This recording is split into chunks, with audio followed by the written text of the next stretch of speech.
اللهم صل على محمد وآل محمد وعجل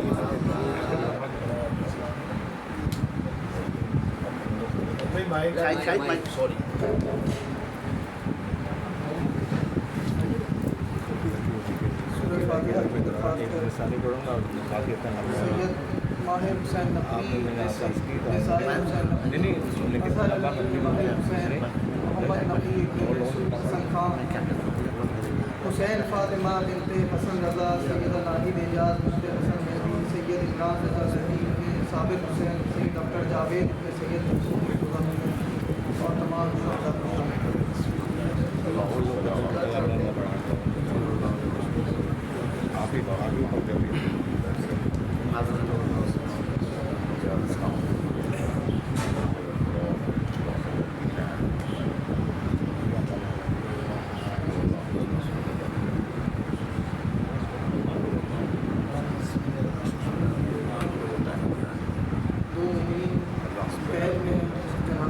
حسین یوسف اور سائن نقوی صاحب اور تمام اسیر جو اس وقت مومنین قید میں ان کی رہائی کے لیے 3 مرتبہ بآواز بلند سے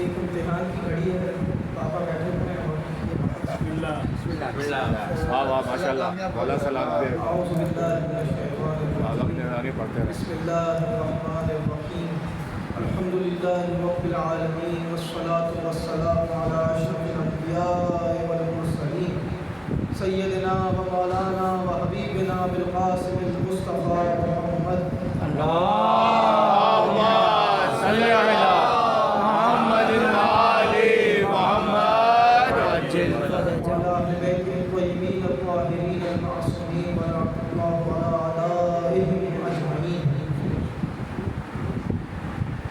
أما بعد قال إمام رضا عليه السلام اللهم صل على محمد وآل محمد وعجل فرجهم الإمامة هي رئاسة الأنبياء وميراث الحسنين.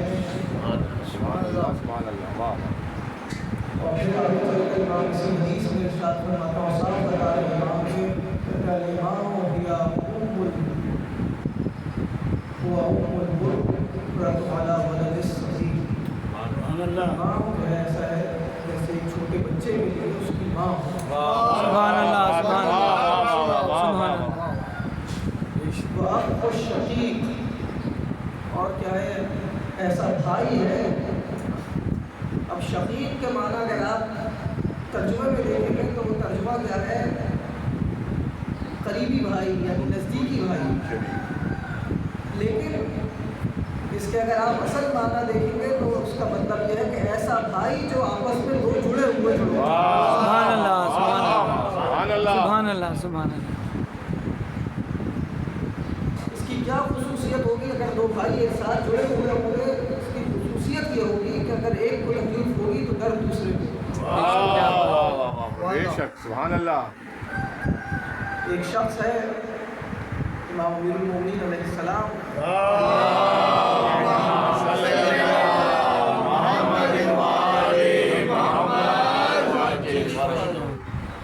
مہر خطابت ہیں اور وہ شخص خطبے کے بالکل اختتام میں والد مسجد ہوتا ہے. آخر میں آ کر بیٹھ جاتا ہے. نماز ختم ہوتی ہے. امام ملاقات کرتے ہیں. کہتے ہیں کیا ہوا آج دیر سے آیا ہوں؟ کہتے مولا میری طبیعت بہت خراب تھی. میں گھر پہ آرام کر رہا تھا لیکن مجھ سے رہا نہیں گیا. میں کہا چلو اب چلا جاتا ہوں. تھوڑا سا مجھے علی کا کلام مل ہی جائے گا. سبحان اللہ سبحان اللہ. مولا ایک عجیب جملہ اس سے فرماتے. کہتے ہیں کیا سمجھتے ہو خود آئے ہو؟ ہم نے چاہا کہ تم آ جاؤ.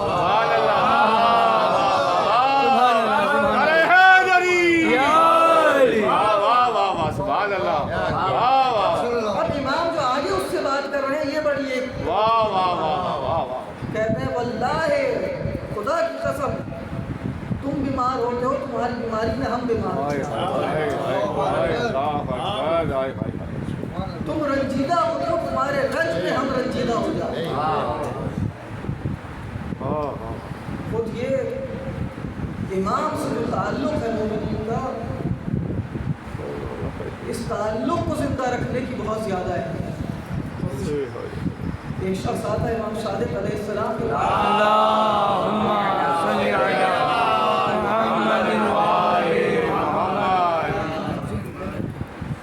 آ کر بیٹھتا ہے اور امام صادق اس سے پوچھتے ہیں آن رسول کیا تم ہمارا ذکر کرتے ہو، آپس میں بیٹھتے ہو، مجلس سے برگزار کرتے ہو؟ آج کا دور شیعت کا سنہرا دور ہے جس کے اندر مومنین اس طریقہ سے جمع ہے۔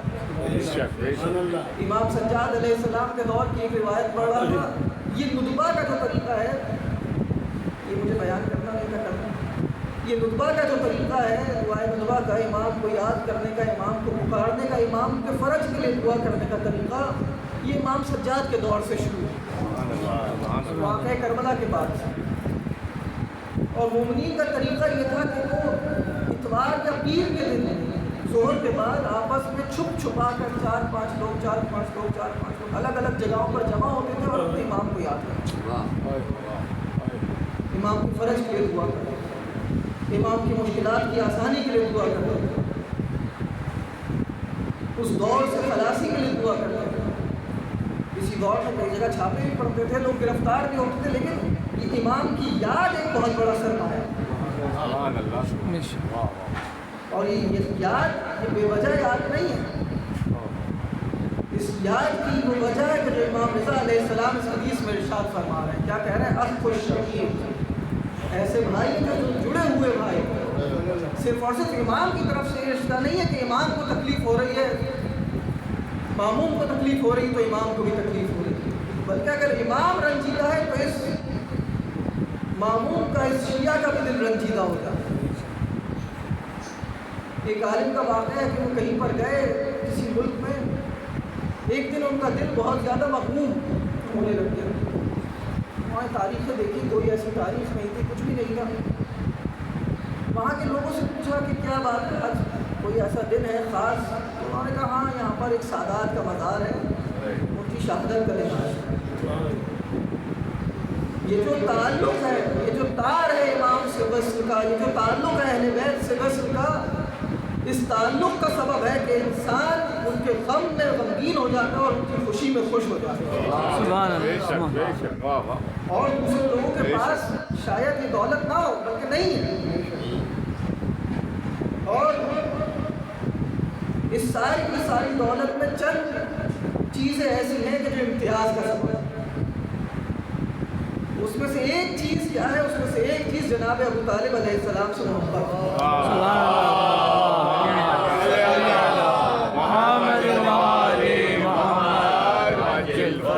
کئی افراد رہ رہے ہیں، کہتے ہیں ہم امیر المومنین کو مانتے ہیں، حسن حسین کو مانتے ہیں، سب کو مانتے ہیں، لیکن جب بات یہاں پر آتی ہے تو بات یہاں پر آ کے خراب ہو جاتی ہے۔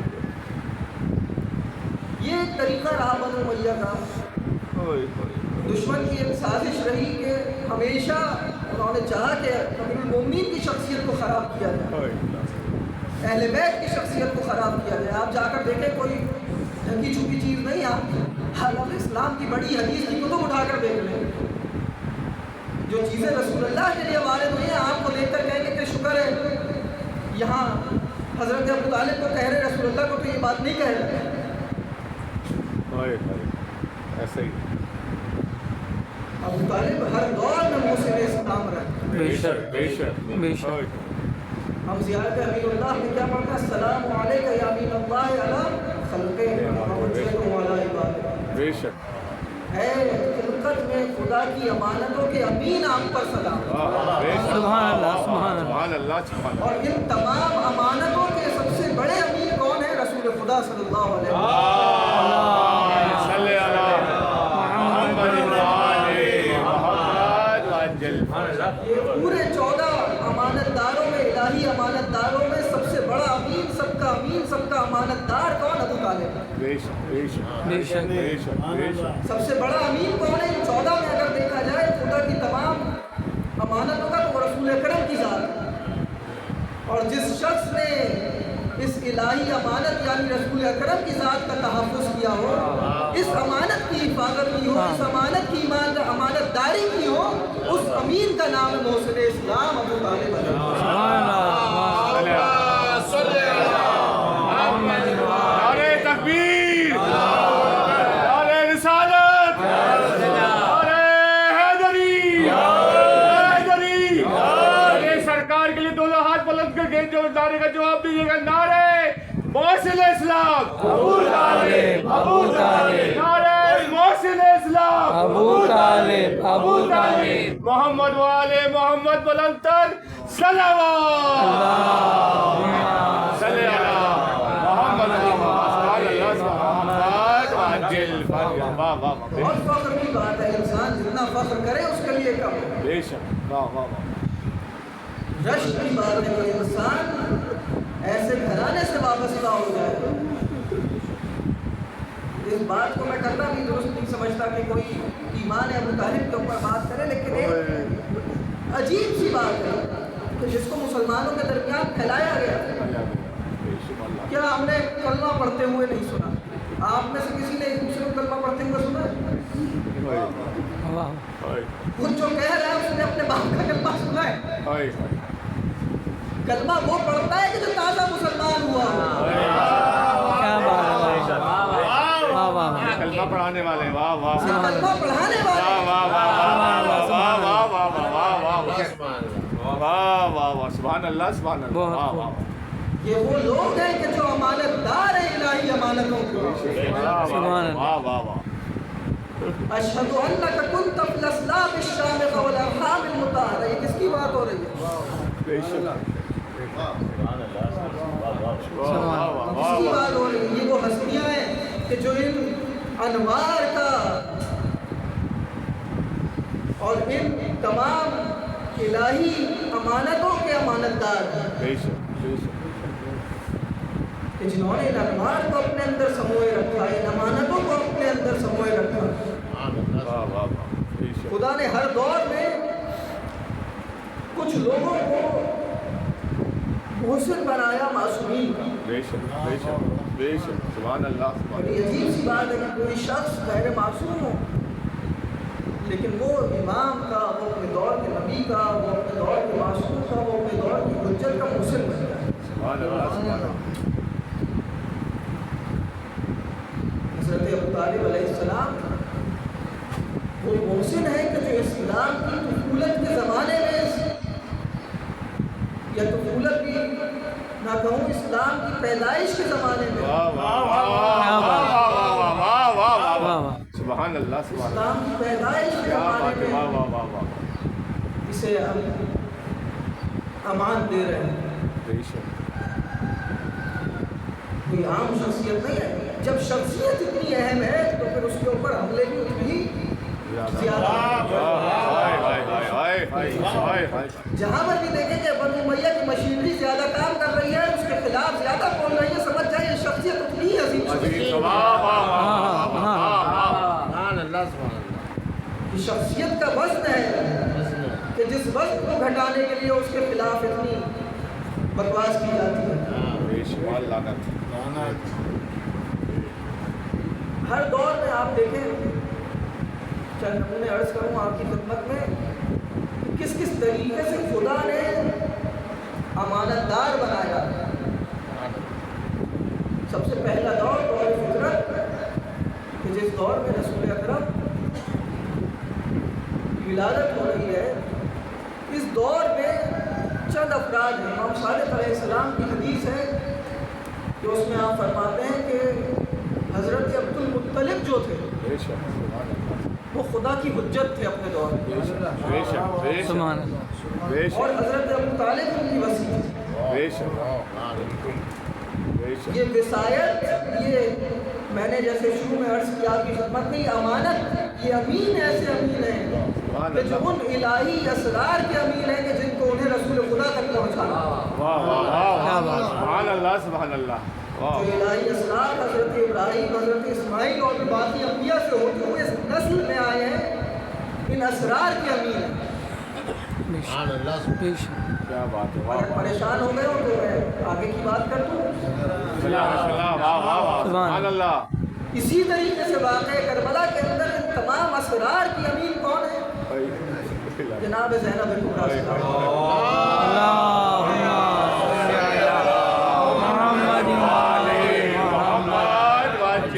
شاید وہ وقت سمجھنے میں آپ کو کچھ مشکل ہو رہی ہو. میں نے کہا ایک آگے کی بات کر دوں تاکہ یہ سمجھنے میں آسانی ہو جائے. کیا وقت ہے، ایک امام شہید ہو رہے ہیں اور ایک امام اس وقت اس عارضی بیماری میں مبتلا ہے.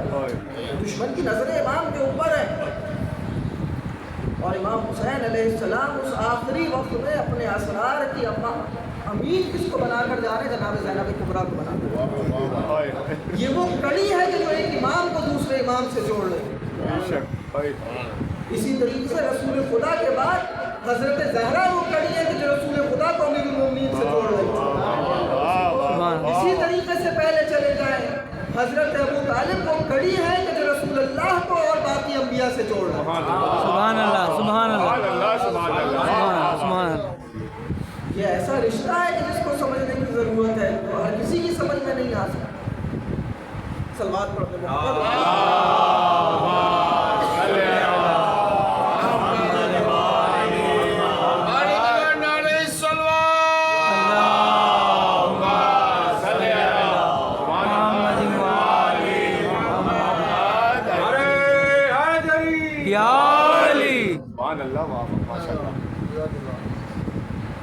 اسی طریقے سے ان والوں کے لیے جو کڑی ہے، ان والوں کو امامت سے جوڑنے کے لیے، ان کے شیعوں کو امامت سے جوڑنے کے لیے وہ کڑی معصومہ خود صلی اللہ علیہ وسلم.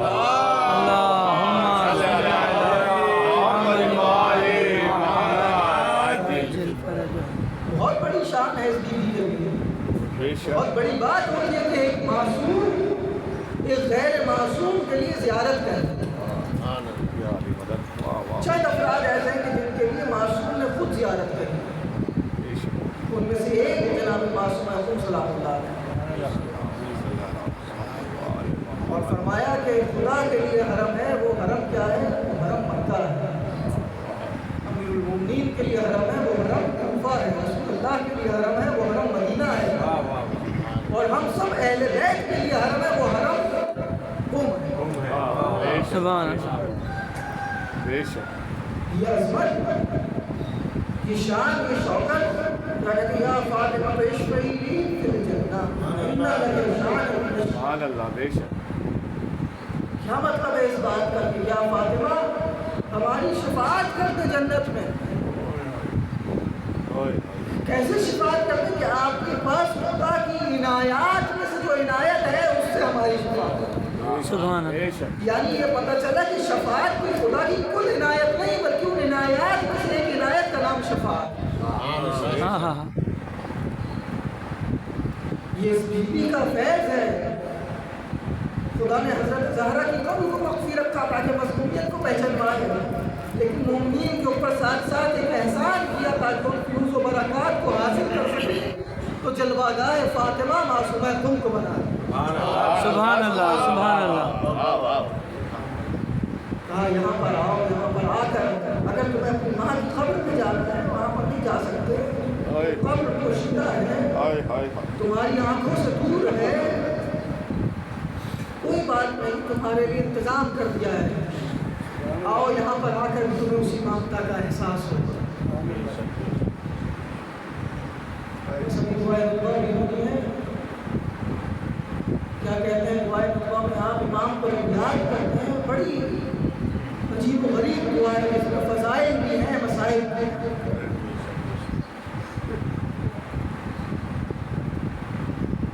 این وجه اللہ الذی یتوجہ الاولیاء.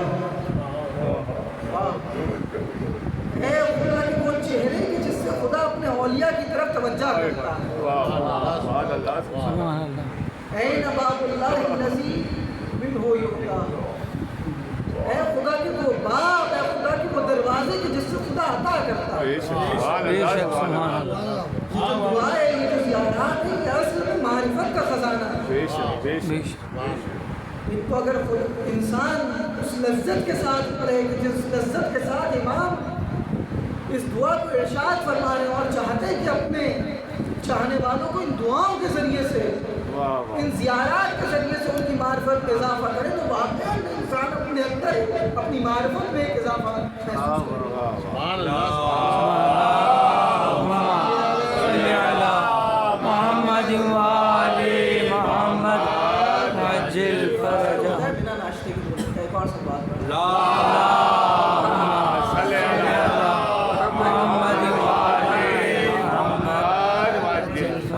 سبحان اللہ، واہ، اے باب اللہ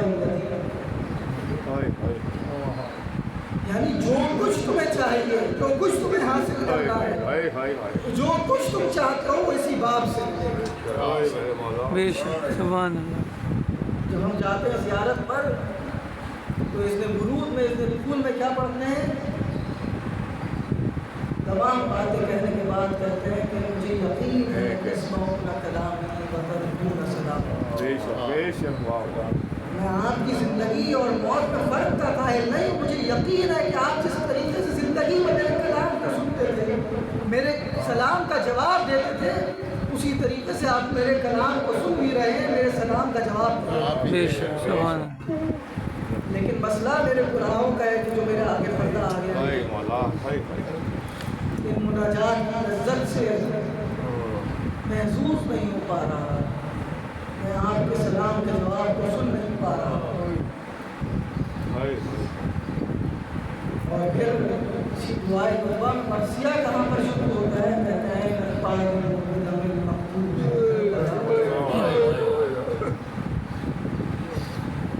بڑی طلب تھی امام رضا کو اپنے چھت کے اوپر ہونے کی۔ شخص آتا ہے، کہتے ہیں کہ شبیب پہلی محرم ہے آج، ابھی آپ اپنے دل کے ساتھ پڑھتے ہو، تمام علائق کے بعد فرماتے ہیں، کہتے ہیں اپنے شبیب ان كنت باغيا بالشيء فاكرم بالحسين قتلوه والشام کہ اپنے شبیب جب تیرا رونے کا دل چاہے، جب بھی تیرا رونے کا دل چاہے، مولا کب تک رونے کا دل چاہے؟ کسی ممی کی اسارت کی خبر سنو تو حسین کے غم کو یاد کرنا، حسین کی بہنوں کو کس طرح سے اسیر بناؤ،